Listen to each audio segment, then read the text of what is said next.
advances in asteroid monitoring have allowed us to be able to know in advance of a large asteroid flyby. An asteroid similar to the one that is approaching us now flew between the orbits of the Earth and the Moon in 1976, but we didn't know about it until 24 years later. So, while it's good that we're starting to be able to detect these things, this just doesn't cut it.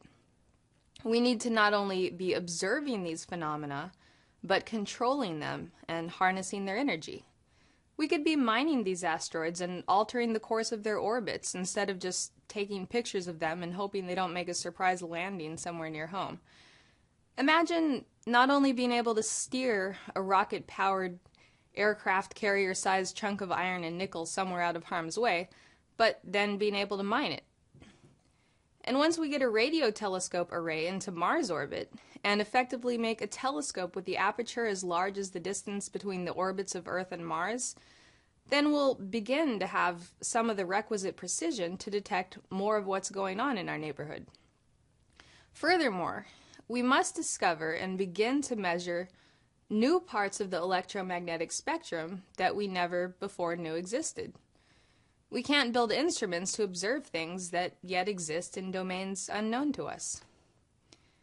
We're also going to have to set up colonies on the Moon and Mars to sustain human populations and support a deeper investigation of our solar system.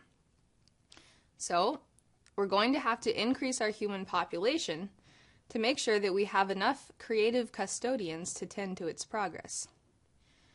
In the short term, though, we need to defend the population that we do have.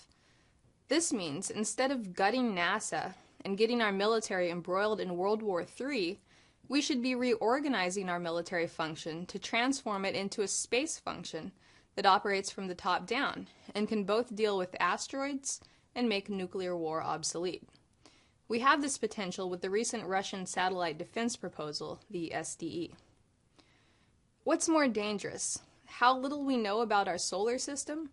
Or the fact that we're engaged in a geopolitical fraud that is consuming the resources of our military that could otherwise be spent nation building and solar system building?